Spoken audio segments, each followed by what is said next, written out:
Hello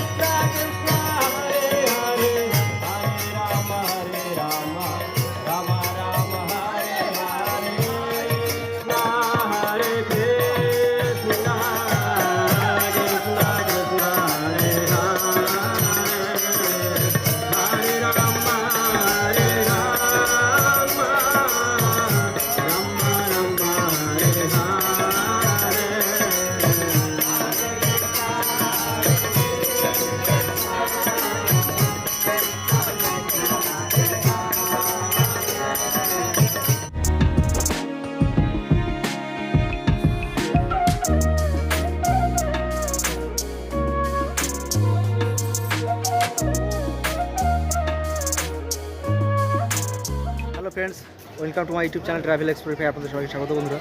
আশা করি সবাই খুব ভালো আছেন এবং সুস্থ আছেন। তো বন্ধুরা, আমার আগের ভিডিওগুলোতে যেভাবে আপনারা আমাকে সাপোর্ট করেছেন, তো আমি সত্যিই আপনাদের প্রতি অভিভূত। এবং যে কারণের জন্য মায়াপুরের অনেকগুলো ব্লগে আপনাদেরকে দেখিয়েছি, কিন্তু সবথেকে মেন যে ব্লগটা বাকি রয়ে গেছে সেটি হলো টিওভিপি। আর টিওভিপির ভেতরের যে সাজসজ্জাগুলো সেগুলো এখনও পর্যন্ত আপনাদেরকে দেখানো হয়। এই ভিডিওতে টিওভিপি সম্পর্কে সম্পূর্ণ তথ্য থাকছে, তো একদম স্কিপ না করে দেখতে থাকুন, কেন প্রত্যেকটা পুঙ্খানুপুঙ্খ তথ্যগুলো আপনাদের সামনে আমি তুলে ধরবো। তো আশা করি ভিডিওটা ভালো লাগবে, স্কিপ না করে দেখতে থাকুন। তো চলুন বন্ধুরা, আর বিলম্ব কিসে। তবে এখানে টিওভিপির ভেতরে ঢোকার জন্য একটা বিশেষ ক্রাইটেরিয়া রয়েছে, সেটা হচ্ছে সেবা সৌভাগ্য, অর্থাৎ টিওভিপি সেবা বুথ। টিওভিপির ভেতরে প্রবেশ করতে গেলে কিন্তু আপনাকে এই টিওভিপি সেবা বুথের ভেতরে এসে কিন্তু নিম্নে 50 টাকার একটা ডোনেশান টিকিট করতে হবে। যে ডোনেশান টিকিটটা কাটবার পরেই কিন্তু আপনি এর ভেতরে প্রবেশ করতে পারবেন। তো আমাদের যে ডোনেশান, আমি 50 টাকা দিয়ে একটা ডোনেশান টিকিট কেটেছি। যে টিকিটটা হচ্ছে এরকম একটা টিকিট হবে। এই টিকিটটা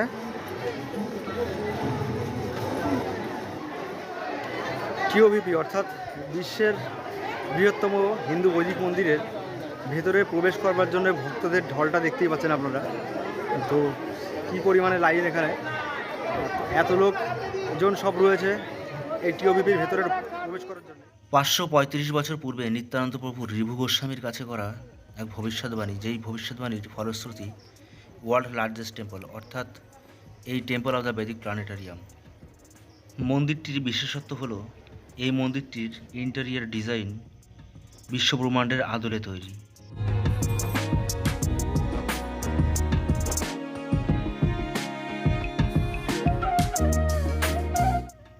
মন্দিরের বাইরে এবং ভেতরে যে নানা রঙের সমাহার, তা কিন্তু সম্পূর্ণভাবেই প্রাকৃতিক। তার কারণ হোয়াইট মার্বেলগুলো ভিয়েতনাম, পিঙ্ক অ্যান্ড ব্লু মার্বেলগুলো রাজস্থান এবং লাইট রেড মার্বেলগুলো ফ্রান্স থেকে নিয়ে আসা হয়েছে। মন্দিরটির কাজ কিন্তু এখনও অসম্পূর্ণ। মন্দিরের একেবারে পূর্ব প্রান্তের এই অংশ, অর্থাৎ নৃসিংহদেবের আসন, এখানে প্রবেশ করবার জন্য সামনের উন্মুক্ত জায়গা ছাড়াও দুপাশ দিয়ে ছটি করে মোট 12টি বড় বড় ফটক রয়েছে। 1000 কোটি টাকা ব্যয়ে 350 ফুট উচ্চতার এই মন্দিরটির ওপরের অংশ শোনা যায় যে নাকি সোনা দিয়ে এই অংশটি নকশা করা হয়েছে। মন্দিরের একেবারে পূর্ব প্রান্তে রয়েছে ঠিক এই অংশটিতে নৃসিংহদেব এবং প্রহ্লাদের বিগ্রহ বসাবার জায়গা। এই মাত্র কয়েকদিন আগে এই মন্দিরটি উদ্বোধন হয়ে একটা অনুষ্ঠান হয়ে গেলেও কিন্তু এর অসম্পূর্ণ কাজ সম্পূর্ণ করার প্রক্রিয়া চলছে। 2025 সালের মধ্যে এই মন্দিরের অসম্পূর্ণ কাজ সম্পূর্ণ করবার জন্য বেশ তোড়জোড় চলছে। মন্দিরের পশ্চিম প্রান্তের এই অংশটি হলো মন্দিরের মূল অংশ।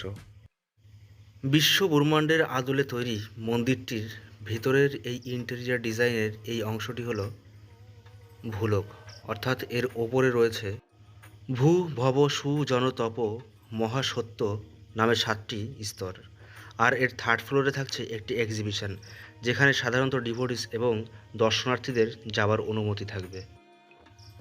মন্দির চূড়ার একদম ওপরের অংশ থাকছে লাডলি রাধা আর ভগবান শ্রীকৃষ্ণের গোলক বৃন্দাবন ধাম। আর ভূলোকের নিচের অংশে থাকছে তল, অতল, মতল, সতল, মহাতল, তলাতল, রসাতল এবং পাতাল নামে 8টি স্তর। যেটি এখানে দৃশ্যমান নয়।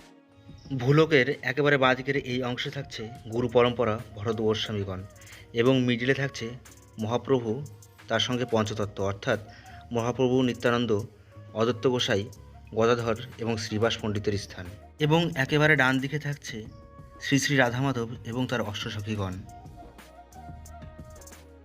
হস্তিদুয়ার অর্থাৎ দক্ষিণামুখী এই মন্দিরের মুখ্য দুয়ারের দুপাশে স্বর্গের দ্বার পাহারার মতো দুই ভাই জয় বিজয় থাকবে সদা প্রহরত। মন্দিরের ভিতরের অংশ এতটাই বৃহৎ যে সেখানে একসঙ্গে 10,000 ডিভোটিস স্থান গ্রহণ করে কীর্তন করতে পারবেন। মন্দিরে প্রবেশ করবার জন্য এই সিঁড়িটিই হবে মুখ্য পথ।